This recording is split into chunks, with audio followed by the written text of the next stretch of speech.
Colleges across the country are grappling with growing tensions over the war in Gaza as protests spread. More than 200 protesters were arrested at campuses across the country Saturday. USC has canceled its main commencement ceremony. Joining me now is Democratic Senator Tim Kaine of Virginia, the author of a new book, Walk, Ride, Paddle, A Life Outside. Senator Kaine, welcome back to Meet the Press. Kristen, great to be with you this morning. Well, it is great to have you, Senator. Let's dive right in and talk about these protests, which we've seen on college campuses all across the country. They are not monolithic. There are pro-Palestinian protests. Some of the protests are calling for a ceasefire. We've also seen anti-Semitism on some of these college campuses. My question for you this morning, do you think the Biden administration, the president, has a role to play in this moment in addressing what we are seeing in these college campuses? Kristen, it's a really good question. And, this is a tough one because people have a right to protest and make their views known. And almost, overwhelming percentages of people do that peacefully. But there are those who intimidate or harass others. There are those who speak in hate speech or anti-Semitism. And so giving people the latitude to do what they ought to be able to do and also trying to curb unacceptable behavior is tough. Here's a role that I think the president can play. We know of places where maybe these discussions are not being done the way they should be. They're not being done civilly, but there's also some universities that I think are doing this right. And one of the things that I think it might be important for the president or maybe the education secretary, Secretary Cardona, to do is hold up some examples of colleges in the country, and I think there are a number of them, where discussions about difficult topics like Israel and Gaza are happening, but happening in a way that really can be a model, where people can express their points of view on tough issues, but not feel intimidated or harassed because of the positions they hold. So I think the president can use the bully pulpit to kind of hold up some good examples, and I would hope that he and other members of the administration might do that.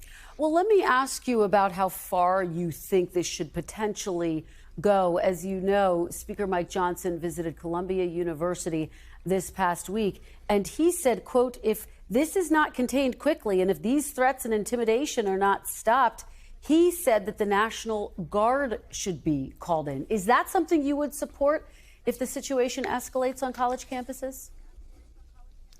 Kristen, I think calling in the National Guard to college campuses for so many people would recall what happened when that was done during the Vietnam War, and it didn't end well. The National Guard going to college campuses, Kent State and elsewhere, did not end well.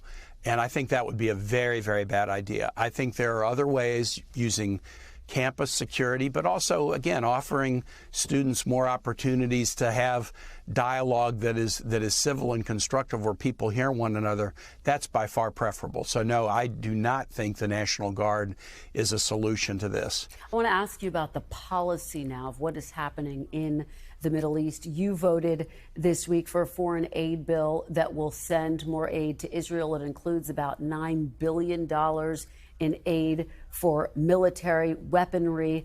I want to play you something that your colleague, Senator Bernie Sanders, had to say. Get your reaction on the other side.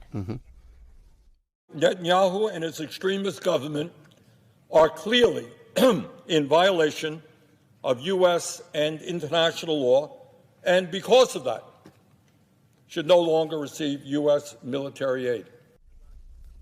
Is he right, Senator? What's your reaction? So two things. Senator Sanders voted against the aid package, which was Ukraine aid, Israel defense aid, but also Gaza humanitarian aid. I voted for the package because we need to defend Ukraine. And look, I think the U.S. needs to help Israel defend itself. You saw, I think it was 2 Saturdays ago, hundreds of missiles and drones fired by Iran to attack Israel on its soil.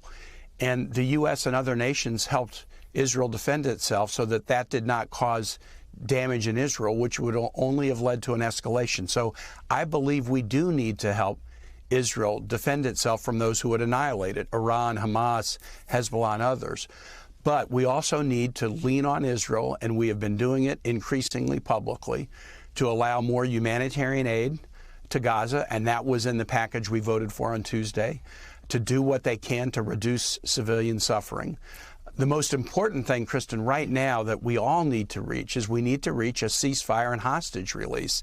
Release the hostages, get into an extended ceasefire. That will then de-escalate violence in the region. It will enable us to get more humanitarian aid to Gazans, and it will open up this discussion that is long delayed about a future for Palestine, a future that was promised in 1948 but that's never been realized. Senator, I want to ask you about your book, Walk, Ride, Paddle. I have it right here. You say in one section of the book, 2016, when you were then Secretary Clinton's running mate, taught me some painful lessons about a country I thought I understood. What are the lessons? How do they apply to this election, particularly when President Biden is losing support among young voters over this very issue we're discussing, the war in the Middle East? A couple of things that I learned along the way, Kristen. I embarked on this Virginia Nature Triathlon when I turned 60 and celebrated 25 years in public life. 2016, one of the things I learned pretty powerfully is there's still a double standard affecting women. Look, I knew that intellectually.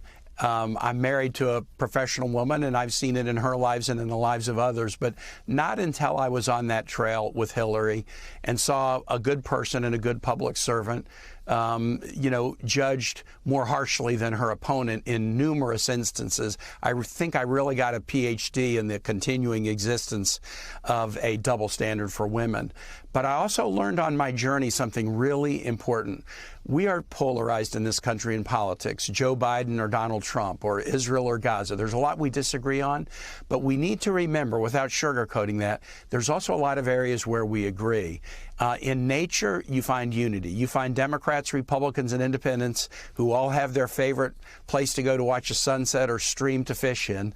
And as Americans, we can't sugarcoat the issues that divide us, but we also need to remember there's a lot of things that we have in common. And I found that on my Virginia Nature Triathlon. Well, it is a pretty profound message. It is a good read. Senator Tim Kaine, thank you so much for joining us, for your insights this morning. We really appreciate it. You bet. Thanks, Kristen. And thanks for watching. Stay updated about breaking news and top stories on the NBC News app or follow us on social media.